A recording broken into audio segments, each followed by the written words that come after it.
Hi, my name is Petr Pridal and I work with my team on OldMapsOnline, a search engine for discovering over 500,000 high-resolution scanned maps through the web browser, where you can choose the interest by selecting time range on a timeline and zoom on a map, and the system presents you with links directly to maps, scanned maps, present in one of the 2 dozens of institutions which work with us and partnered with us.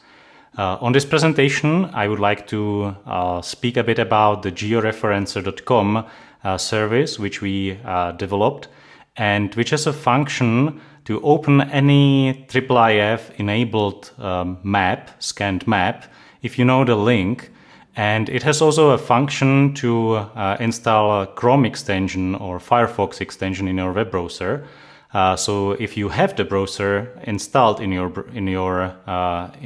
computer and you are visiting a website of an exhibition like this one with beautiful high-resolution scanned maps enabled through IIIF, the extension automatically detects the map, and with one click you can bring it into the online environment of georeferencing and map layers.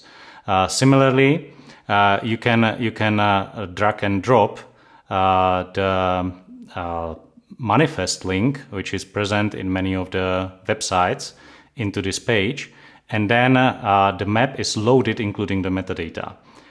Once the map is inside of the system, you are presented with the georeferencer tool, where you can assign with a few clicks location to the image.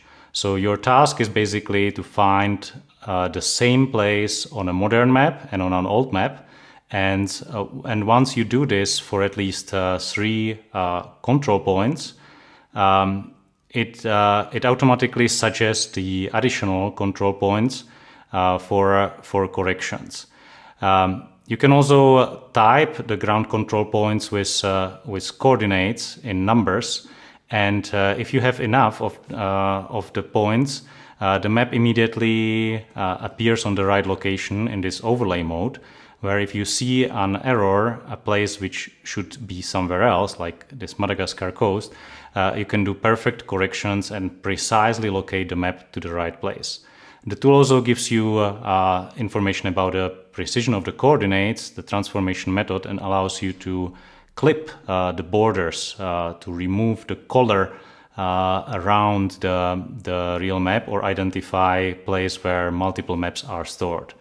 Once you are finished with this, suddenly the image is turned into a map layer, and it can be compared and overlaid with transparency with modern map or with other old maps from the OldMapsOnline system or from another systems.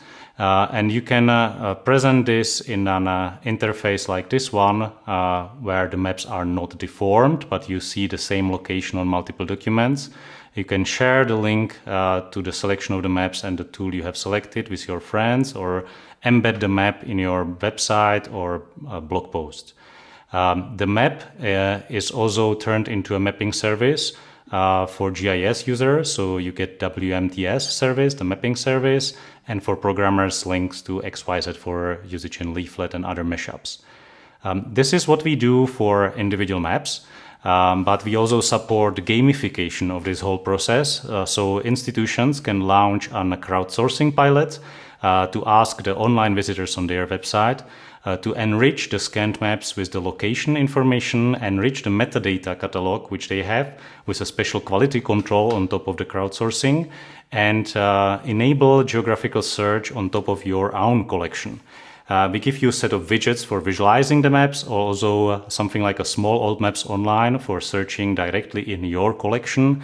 And these widgets can be used also in physical exhibition in your institutions or embedded in your websites.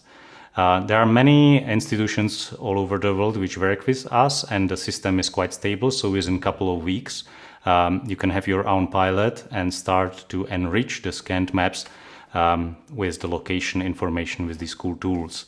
There is a new team behind OldMapsOnline. We have quite a good vision for what the next version of the tool set should be. So there is a bright future, and if you drop us an email, you can be part of it. Thank you very much.